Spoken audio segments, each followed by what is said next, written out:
বিজেপির প্রাক্তন রাজ্য সভাপতি বর্তমান ভারতবর্ষের কেন্দ্র সরকারের হাফ প্যান্ট মন্ত্রী সুকান্ত মজুমদার, অভিষেক বন্দ্যোপাধ্যায় আমাদের যুব সমাজের আইকন, তাকে নিয়ে একটা কটূক্তি করেছে সোশ্যাল মিডিয়ায় সাংবাদিকদের সামনে।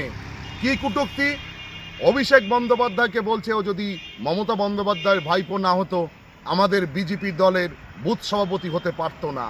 আমি সুকান্ত মজুমদারকে বলতে চাই, উনি একজন কলেজের প্রফেসর, কিন্তু প্রফেসর নামে কলঙ্ক।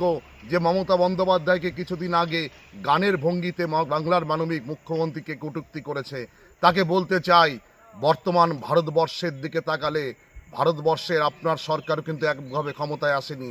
বাংলায় 3 বারের মুখ্যমন্ত্রী মমতা বন্দ্যোপাধ্যায়ের সরকার, এবং আগামী দিনে 4র্থবারের জন্য বাংলার মানবিক মুখ্যমন্ত্রী হতে চলেছে মমতা বন্দ্যোপাধ্যায়। আর অভিষেক বন্দ্যোপাধ্যায় বর্তমান শুধু পশ্চিমবঙ্গ ভারতবর্ষ নয়, সারা বিশ্বের কাছে যুব সমাজের আইকন বলে এখন খ্যাত। তাই অভিষেক বন্দ্যোপাধ্যায়কে নিন্দা করছেন। অভিষেক বন্দ্যোপাধ্যায় যেখানেই পা রাখছে জনজোয়ারে তৈরি হচ্ছে।